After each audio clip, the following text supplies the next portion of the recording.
What the fuck is up, guys? I'm George. I'm Luke. And I'm Danny. And we are the Vulgar Critics, and this is our podcast. So, we've all watched The Hateful Eight. And, in doing so, we decided that we would dedicate a very special podcast to the man, the myth, the legend, the genius that is Quentin Tarantino. So, we are going to get started with that podcast today. Let's talk about Hateful Eight. Anybody want to start us off? Walter Goggins is the best thing that I've seen in a long time. Mm. So I really loved him, and Tim Roth in particular. Oh yeah, I think we both had this conversation earlier.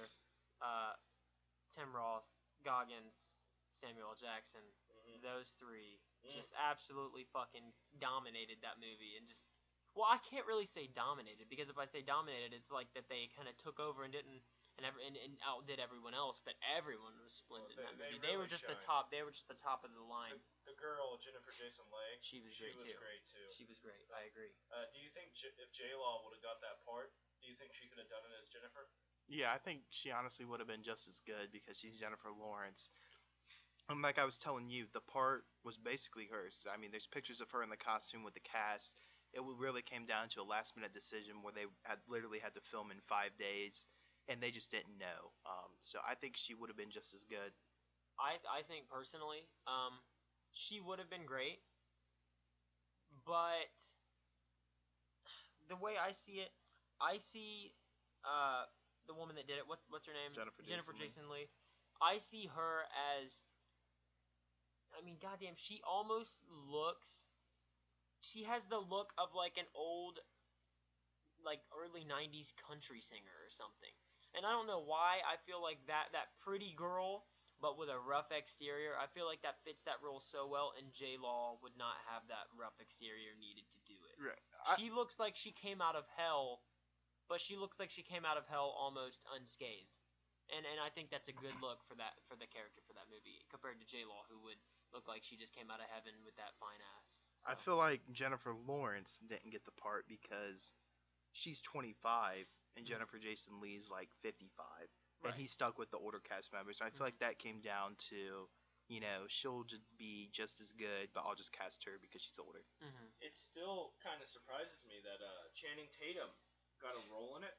I'm not surprised. Well, I'm surprised he got the role in that. He did great, but I was surprised that Tarantino didn't just cast one of his old faithfuls for that position. Because he bugged him for it. Well, not only that, I think he realized he needed a career booster. Well, yeah, I'm talking from the perception of Tarantino. I think he realized he needed a younger guy. I think he realized he needed that one.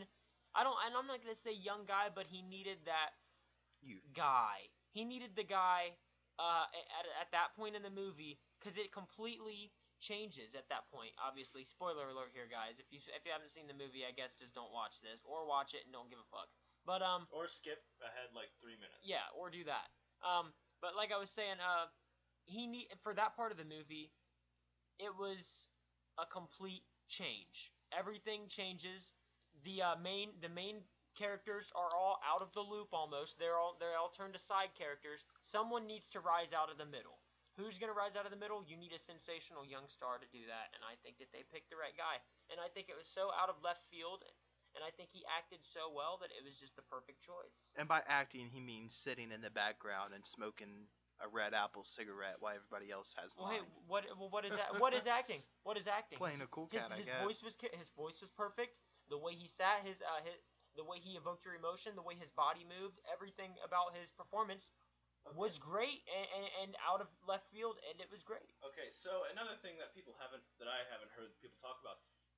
For the score of the movie, the soundtrack, Tarantino worked with a completely different guy this time around in his past few movies. What did you think of that main theme and the overall soundtrack to it? I thought it was great. It was amazing. I feel like he had to do that to get that old tone he wanted. I feel like there was no if and buts about it. Right. Well, supposedly the last sound dude had an argument or something with him. I heard. I don't know if that's true or not. But the last sound guy from what? From Django. Oh, that's unfortunate. Like that guy. I heard they got in a heated argument or something. Yeah. I mean, see, that's the thing. I thought it was a shift, kind of, for what Tarantino's been doing recently, sound-wise.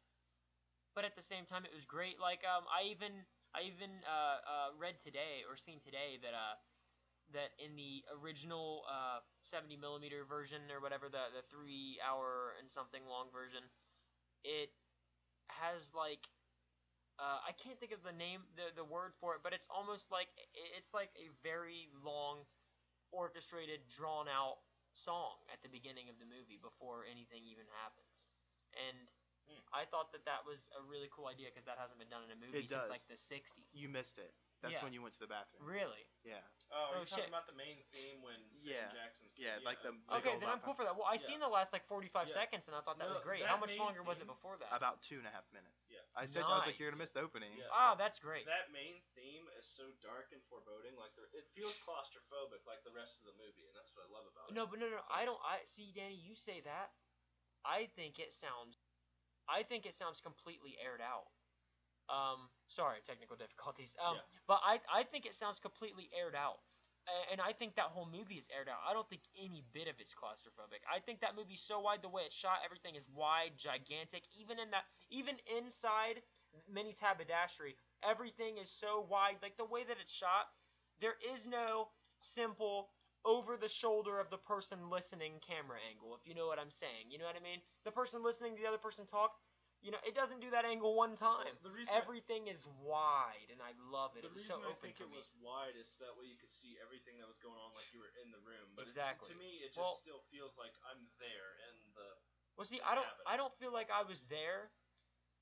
All right, look, I'm gonna say this now because I don't want to forget about it. I was telling Luke when we were watching it the other day.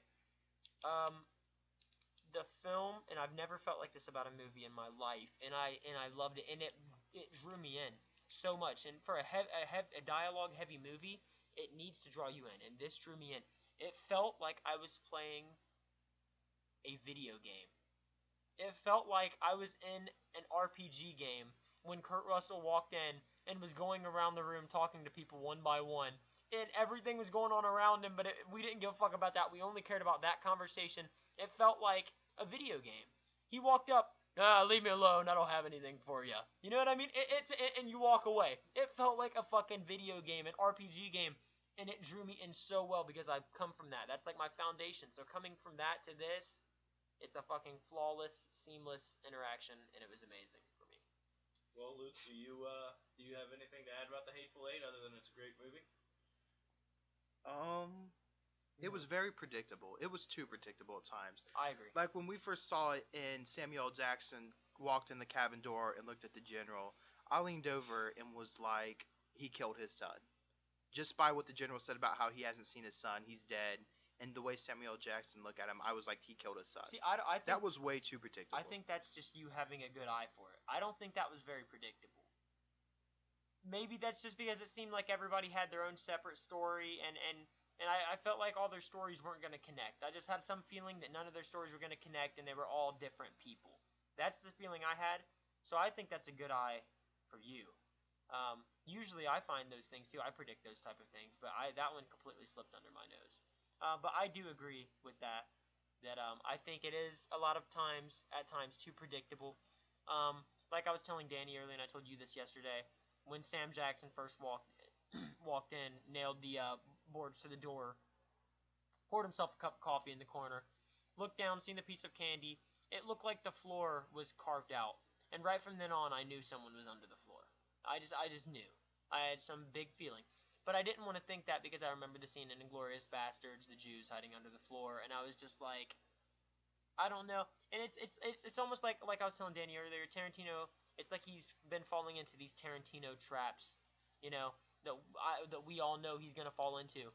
But he does it so well that it's almost like we don't give a shit because the movie's that good anyway, Well, that's kind of our opinions on the Hateful Eight. Sorry for all the spoilers, but it's really hard to avoid them. And the movie's been out for about 2 weeks now, guys?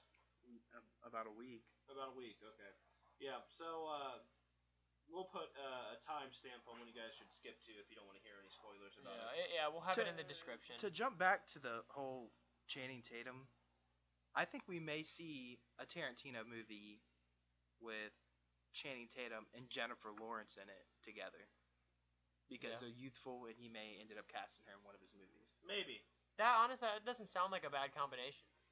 Because if he I was think that close to casting her now, then Tatum can act. It's just it's rare for me. Like in Foxcatcher, I loved him, and in this movie, I thought he was pretty good. But other than that, I personally have not seen any other movies he's in where I've been like, wow, he was phenomenal. look, but you can't tell me that in The Hateful Eight, one of his first lines of dialogue, when he goes over there and sits next to Minnie and pulls out the cigarette and starts speaking French to her, you can't tell me her pussy wasn't wetter than a motherfucking mudslide. I swear to God. Well, wouldn't.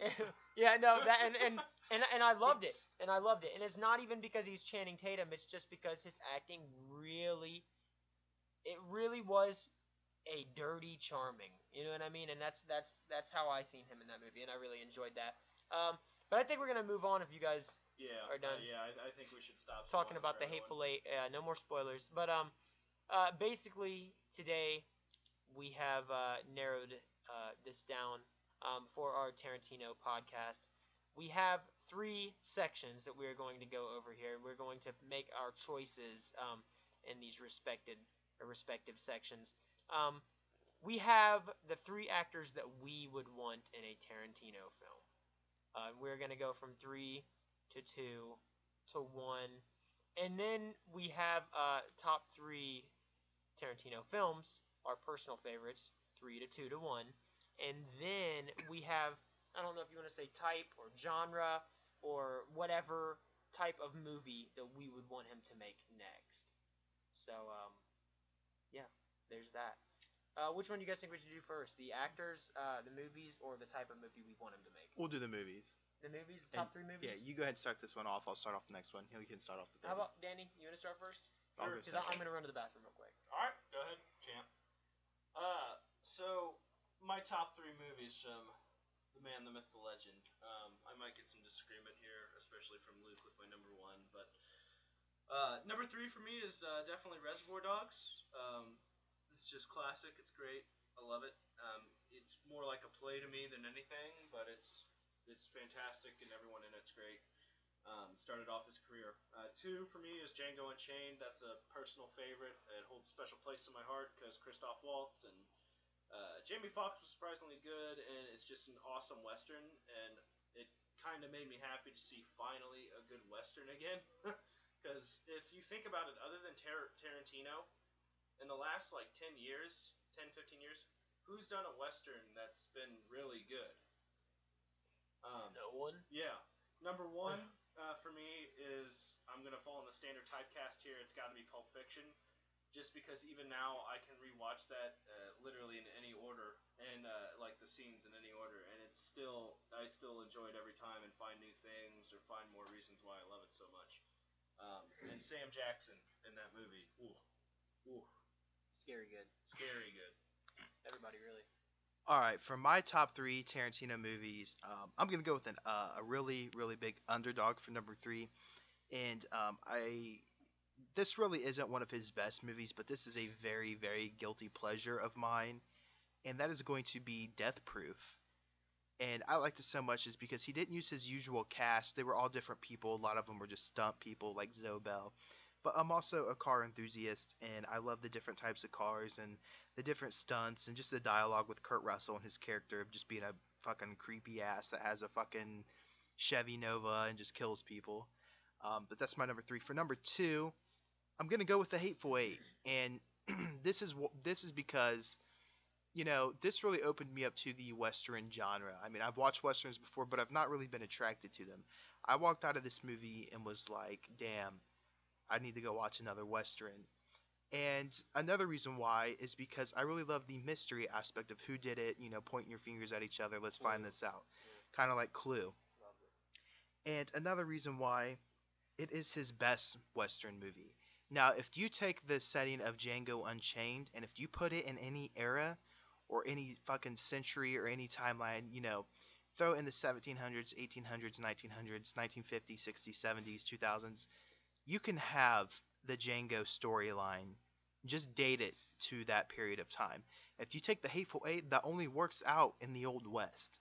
And that's why I liked it so much. And that's why that is my number 2. I don't know if I'd say that. Oh, we're not going to argue yet. We're not going to argue yet. Argue later. And my number 1 is going to have to go to Reservoir Dogs. It's what kicked it all off. It's what started it. Once again, a mystery, pointing fingers at each other. Who did it? Who's the cop?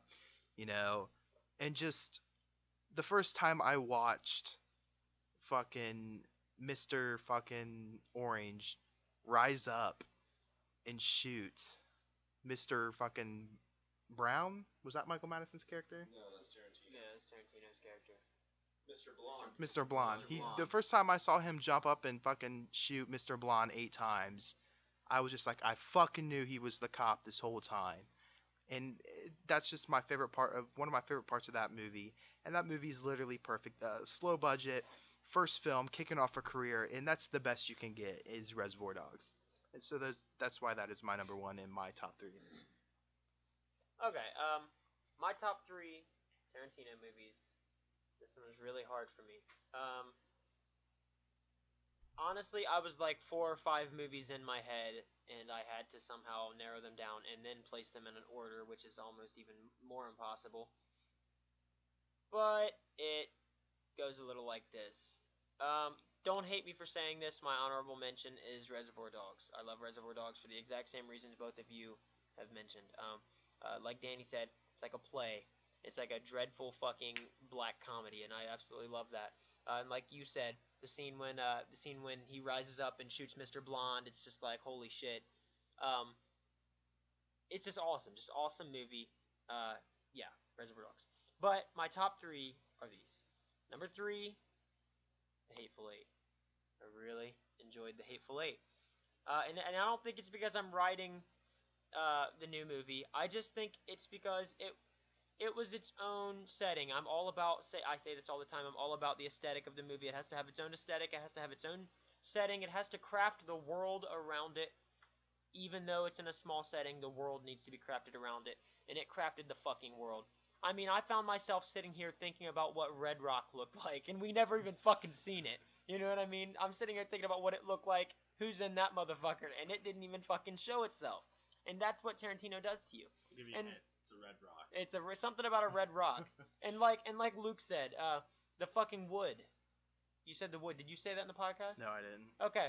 Well, I'll say this for him because he said this and he was going on about it yesterday to me, and today earlier. The little details like the wood, like you gotta fucking put the wood to the door. 2 nails. You know, and it's just like over and over again, and he keeps that going, and it's that constant, endless banter that's absolutely fucking pointless, but it makes the movie, and it really did make the movie. And let's add on that part about my big black pecker. Slash Okay. Johnson. Slash Johnson. Pecker Johnson. We told him to skip here to avoid stuff, so. But number 2 is Luke might disagree with me here. I don't care. Django Unchained. I absolutely love Django Unchained. When it came out, at the time, I thought it was my favorite Tarantino movie ever. I like the way you die, boy. Oh, yes. I think that the casting was perfect. It was the second or third movie that I seen Christoph Waltz in that really blew me out of the water. And after that movie, he became like my favorite actor, or my second favorite actor. He's definitely up there in my top 3. But like I said, everything about Django was perfect. The fact that Tarantino can take 2 different worlds that were existing at the same time, but have never been explored in the same time, or in the same, writing, and explore them. And not only explore them, but add his own touch and fucking blow you away with it is beautiful. He brought together slavery in the South and the Wild Wild West. How the fuck do you do that? Well, who knows, but he did it, and it was fucking amazing. Django Unchained, my number 2. My number 1 Tarantino movie, I already know it. I'm sure everybody already knows it, is Inglourious Basterds. Fucking knew it. It's by far my favorite movie from him. I just think everything I said about Django just now, Inglourious Basterds is that times 2. I think the casting was fucking absolutely astounding. The story was absolutely astounding. Taking a real life subject and something of what really happened, but filling in the blanks with his own fiction. That is what he did, and he did it fucking flawlessly. Obviously, Hitler wasn't fucking shot in the face to fucking oblivion. Alternate reality. his alternate reality, but it was an alternate reality, but it kind of morphed into, exactly what really did happen, if you think about it, kind of. Other than that way of Hitler dying. But, I just love how Tarantino takes a small subject within a large subject and makes it larger than life and makes it more. I was more worried about Hans Landa, you know what I mean, than in the Inglorious Bastards than I was ever worried about fucking Adolf Hitler in that movie. You know what I mean? And it wasn't just because he was a character; it was because it was just fucking larger than life. And He was a good villain. oh, he's the best villain ever. Yeah, he's fucking amazing. So yeah, those are my top three. All right. All right, for the next list, we are going to do Actors. the top 3 actors we think that belong in a Tarantino movie, and that is a dream casting for us. Now, for me, my number 3 would have to be the man, Daniel Radcliffe. And the reason why I say Daniel Radcliffe is in the next 4 years, this man's going to have an Oscar. He's going to be an Oscar winning actor. He's going to be one of the top 20 actors that's ever lived. And recently he's been making movies that has proved how good of an actor and how fucking virtual he is. He can do dramatic roles. He can do romance roles. He can do fucking happy roles, sad roles. He can do everything. Just the way he expresses himself and his facial expressions and the way he moves and his body language, it's amazing. And I think if you have him snort a line of cocaine and fucking put a 9mm in his hand and throw him in a Tarantino movie, somebody's going to get fucked up or you're going to see some results. So that would be my number 3. My number 2 is going to have to be an actress, and that is Dakota Johnson. Now, yeah, she always looks sad. She's from 50 Shades of Grey. Let's put that behind us. But she is a phenomenal fucking actress. Throw some makeup around her eyes, fucking put her hair up in a bun, and she is fucking Uma Thurman times 10. She's prettier. She looks a lot better. It goes the same as prettier. But she's just a better actress. If you put her in some kind of fucking movie with fucking, goddamn it, Daniel Radcliffe, and they're fucking a couple that are going around fucking doing some shit together, fucking up shit. Like Bonnie and They're Clyde. fucking cocaine motherfuckers. Yeah, like a modern day Bonnie and Clyde. That's perfect. And I feel like if he was to try and have her come in and audition, she would show results and she would be perfect in a movie for him. God, I got a lot to talk about exactly what you just said later. Now, my number 1 is going to have to be an older gentleman, and he has been doing nothing but fucking results the past 3 years. Woody fucking Harrelson. Yeah. Woody Harrelson, fucking short hair, long hair, no hair. Watch True Detective, fucking, and put him in a Tarantino movie. I'll say this. I think Tarantino would never cast Woody Harrelson based on, God. That one movie. I know what you're talking about. Fucking goddamn it! What is that fucking movie called? Why is it popping up a blank? With the girl that was in From Dusk Till Dawn. Yes. NBK. Natural Born Killers. Natural Yeah, Born Natural fucking Born Killers. Killers. I don't know why I couldn't think of it. Natural Born Killers, and you know how Oliver Stone kind of fucked him in it, and I don't think he appreciated that, and I don't think Woody Harrelson would ever be cast in the Tarantino. Alright, I'll interrupt your list, but to continue, Woody Harrelson is one of the top 5 actors that has been doing 2 or 3 roles a year. I'm really a big fan of Woody Harrelson, and I think he could act in anything that you put him in, so that's my number 1. I do have an honorable mention, since we're going to go ahead and play that card, and that is Joel Edgerton. Watch that man on screen in The Gift. Watch that man on screen in Black Mass, and if Quentin Tarantino watches Black Mass, he will be like, this guy will go skinny for a role, he'll go fat for a role, he'll shave for a role, he'll grow a fucking beard for a role. I honestly think that if Channing Tatum wasn't in The Hateful Eight, throw Joel Edgerton in Channing Tatum's role and the results would have been even better. Fuck you. I think he's a little too old for that character, but I kind of agree with you there. I can't wait to argue with your list. Oh Your yeah, turn. go ahead. See. Are you done so I don't interrupt Yeah, you I now? said You go don't ahead interrupt? 3 Is times. George going? No, Danny, you go first. No, I don't no, wanna No, go you gotta go. You It's go. your turn. That's the way we're going. It's okay, I don't care. I mean, I'm not interrupting anything, am I? He Would you fucking just took go? 2 of my Okay. picks anyway. All right, thank you. Top 3 actors for me that I would like to see in a Tarantino film. My honorable mention. I'll just do the third first. Okay, my third would have to be. Copycat. Go Go ahead and go. How did I copycat Go ahead you? and go. What did I copycat you? Honorable mention last. I just had to say that to fuck with you because you interrupted me. Continue. Well, I was just changed it because you changed it. All right. Number 3. Asshole. Okay, my number 3. Will Smith. And we talked about this, that Will Smith was, in limbo for Django Unchained. But I really think Will Smith has a quirky kind of side to him that would make him perfect for a Tarantino role. Obviously he's a big name. I don't know, man. I look back and I see some moments in his, like, he has a couple moments in every movie he's in. Pursuit. That make him perfect for a Tarantino movie. More than anything, it's just watching all these fucking westerns that Tarantino's been doing, and I just think back to like Wild Wild West and see Will Smith. Movie. Terrible movie, but there's just a couple times in that movie where you see that fucking spaghetti western, loosely based kind of character that Tarantino has in these movies. You have to really fucking look for it. Yeah, well, I don't even think you have to really look that hard. You don't have to look that hard, not with his character. Not with his character, Sorry, man. I interrupted you. Just keep going. Not with his character, I'm telling you. But I think he would be great for a Tarantino film. My number 2 would be Tom Hiddleston.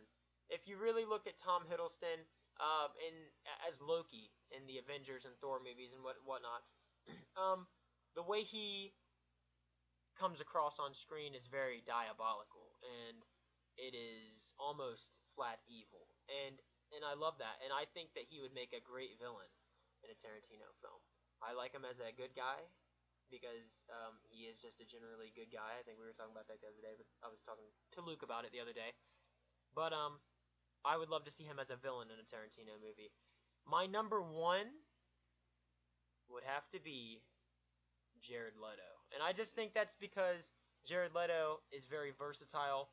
Not only that, I think he has kind of a sixth sense of humor, a sixth sense of just reality. Yeah, and I think it would fit perfectly in a Tarantino movie. I think he would just be a wild card, almost like I don't want to go into D&D terms, but just a true chaotic, neutral kind of character. Yeah. And I would love to see him fit that bill in a Tarantino movie. So Will Smith, Tom Hiddleston, and Jared Leto. My honorable mention is Benedict Cumberbatch. That'd be interesting. At first, I kind of had my honorable mention as Nicholas Hoult, because I think he's like an up and coming guy. I loved him in Mad Max, and I would love to see him bring that kind of intensity to a Tarantino movie as a young character. The Chrome guy? Yeah. Okay. But I changed my mind to Benedict Cumberbatch because I believe when I look at certain movies, like when I looked at Inglourious Basterds, and I watched it, I could see Benedict Cumberbatch being a fucking soldier in that movie, like a British soldier or something, like almost like Fassbender's character. Yeah, Fassbender's character. And I mean, I'm not gonna say he would do better than Fassbender, because Fassbender's one of my favorites, and I think he is fucking flawless in that movie. But he could fit that. He could fit that kind of bill. He really could fit that kind of bill. And so Cumberbatch is my honorable mention. So yeah, Danny. All right. Well, I don't really have an honorable mention off the top of my head, but Luke over here decided to take 2 of my picks. I didn't steal them. I didn't even look at your list. No. I know. He didn't. But we agree with 2 of our picks, kind of. Just placement's the only thing different. So my third is a guy named Javier Bardem, because I love that man. Keep riding his dick. Oh, I totally will, because No Country for Old Men and Skyfall, that's enough right there. He makes a great villain. You can't argue with that. And that scene in No Country for Old Men with what's the most you've ever lost on a coin toss. That's the only thing he has in his career is that one scene. No. The only thing. No. He'd be great in it. I could see him as some sort of villain or some sort of bad guy. Skyfall sucks dick. I think he's great in Skyfall, though. Shut up. Just stop. Okay. Number 2 for me actually is Woody Harrelson. As Luke said earlier, he just would fit it perfectly. He can do everything. I mean, like you said, man, he's got 2 or 3 a year. They're all A+ material. If any of you have seen Out of the Furnace, I think it's a good movie. It's not great, but Woody Harrelson in it is fan-fucking-tastic. 7 Psychopaths, he's fan-fucking-tastic. True Detective, he's fan-fucking-tastic. Everything he does is gold, at least nowadays. I don't know about the past, but number 1 for me is actually Joel Edgerton. just because of what he's been doing lately has been absolutely awesome. And like you were saying earlier, he's super versatile. And I think with Tarantino, that's one of the biggest things he looks for in casting people is versatility. Like, for example, Tim Roth. In Reservoir Dogs, he's like a New Yorkish type cop guy with that accent, and he pulls it off perfectly, undercover cop.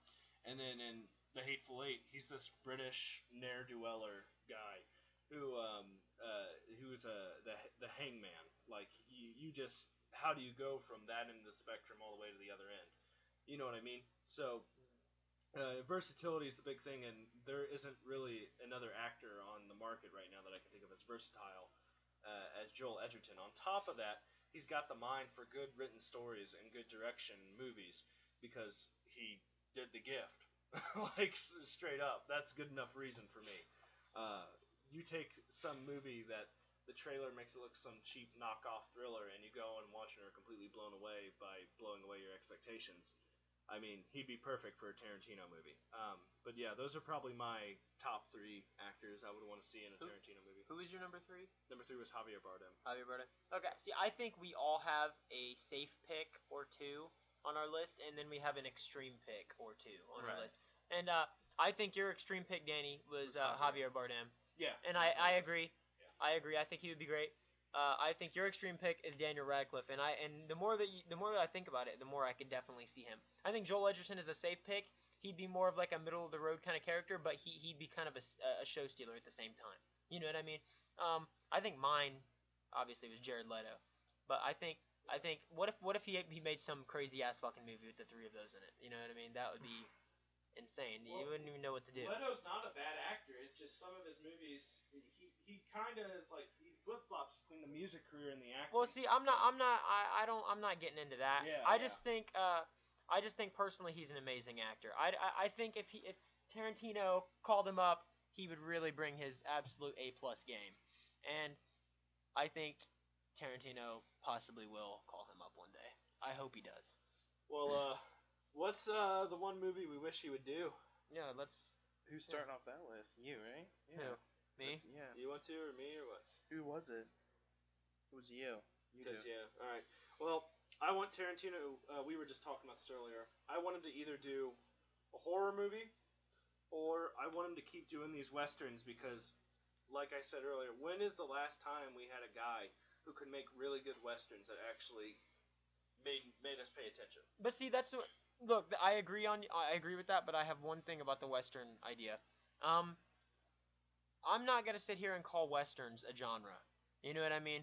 I think every western is subject to its own perception of what you would say the genre is. Right. But I think you can't just sit here and just make a bunch of westerns over and over again. And I think he knows that. He's Tarantino. He's not gonna fall into some stupid mistake of making a bunch of westerns over and over again. I'd like him to make one more. I really do enjoy that. And he said he wants to make a trifecta, a threesome of westerns. And I think that's a great idea. I say he should do a couple more movies and then do a western. Well, but yeah. I want him to tackle a horror movie there. What kind of horror movie? I'm not sure. Something that actually builds suspense the right way. Just I want to see him try and tackle horror and make a lot of other directors who do the horror genre look like idiots, pretty much. Mm-hmm. So. You good? Well, I will one up Danny. Do it. Imagine this.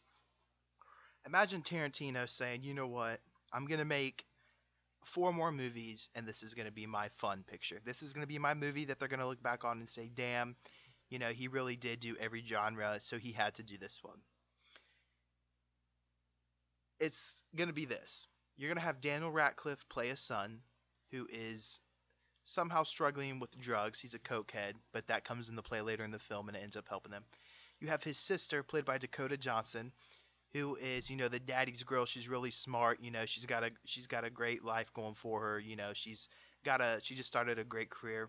And then you have this father that tried to provide everything for their kids. One kid turned out perfect, and one kid turned out to be a fucking cokehead that basically is homeless. And somehow, some fucking shit happens to him, and the movie is a horror comedy.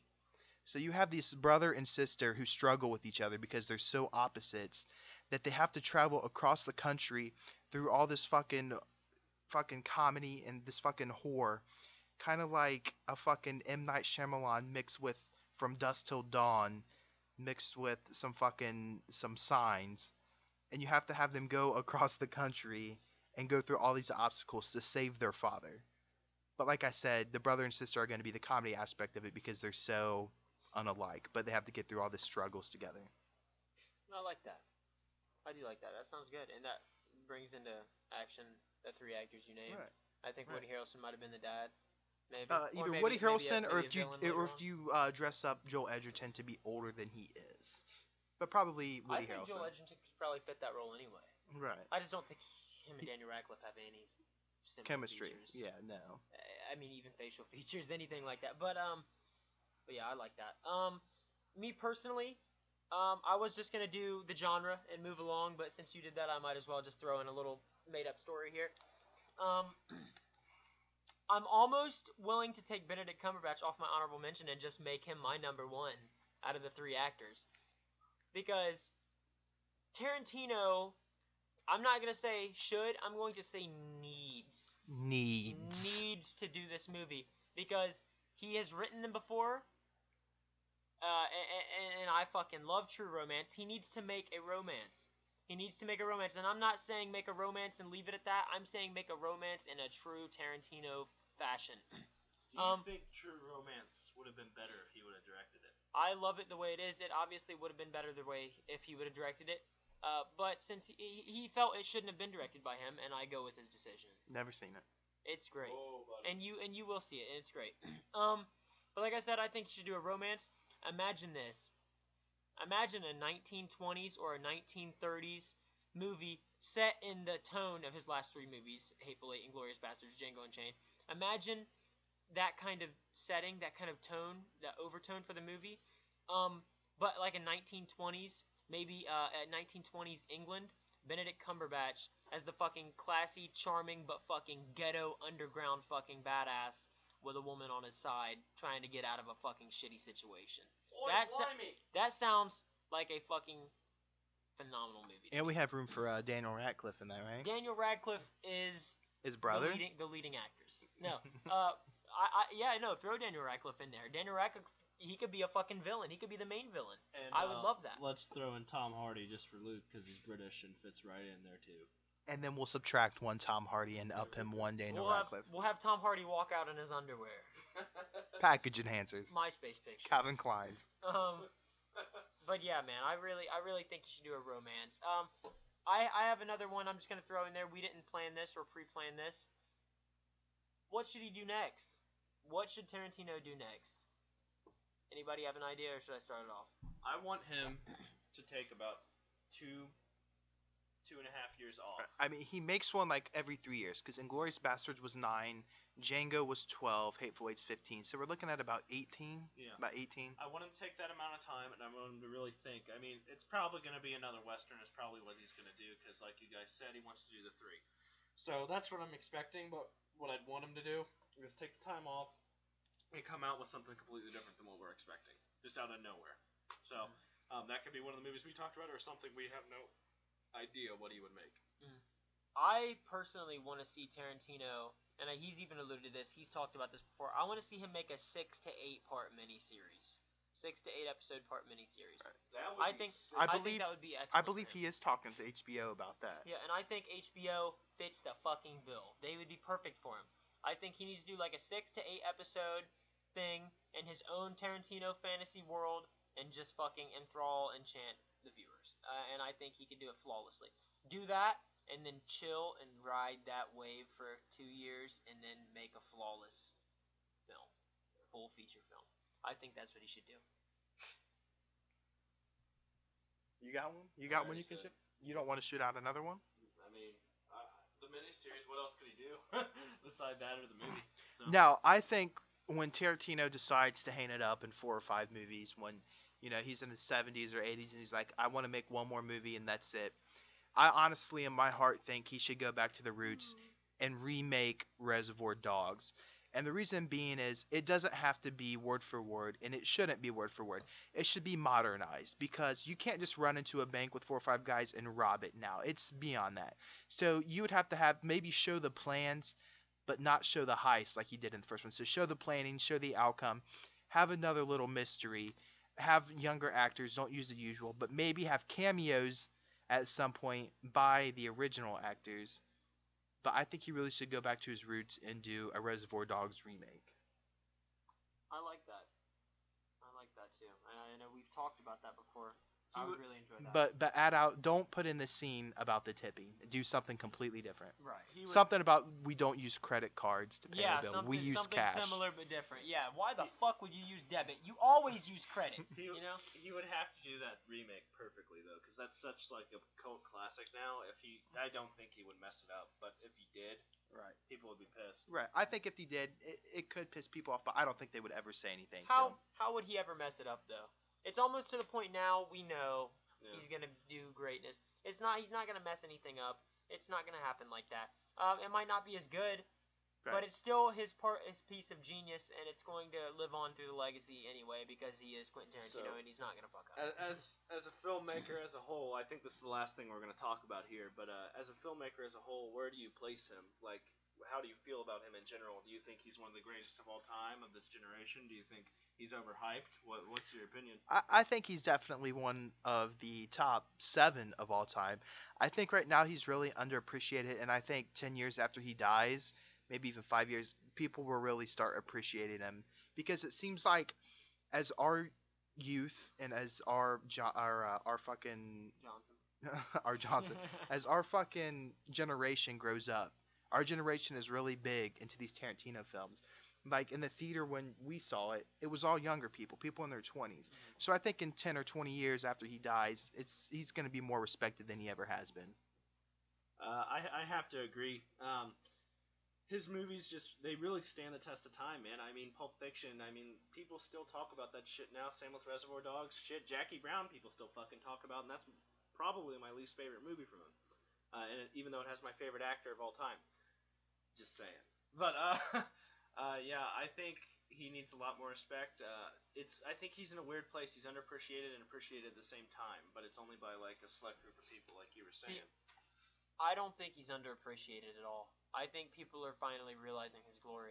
I think critically he's a little underappreciated, but that's because critically he never really has been fully appreciated the way he should be.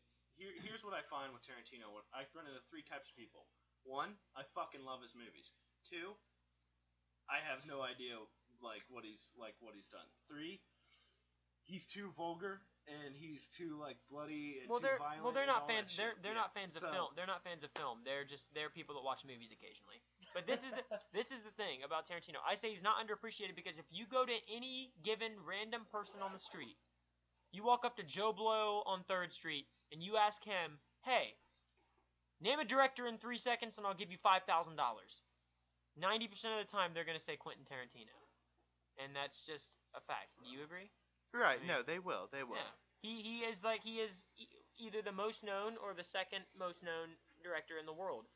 And he does shit his own way. Right. He does it his own way. He writes, he directs, he produces, he does everything. He does it his own way, and his way is right. He doesn't give a fuck about what anybody says. Like, you can get on YouTube and type in Quentin Tarantino, and the first thing that's going to pop up is him fucking fighting with critics and fighting with people that question one of his movies. I mean, there's probably 10 videos on there where he's told fucking people to fuck off and he walks out of interviews because that's who he is. He doesn't care. Right. A lot of critics, they have this problem. They think it has to be about them. They think it has to be about them, and it has to be there's a set tone to what they should be looking at for a movie. But in all honesty, it's not like that. Everything is subject to the viewer. You know, it's all about perception. So, yeah. But I mean, as a whole, he is one of the top 7 directors of all time.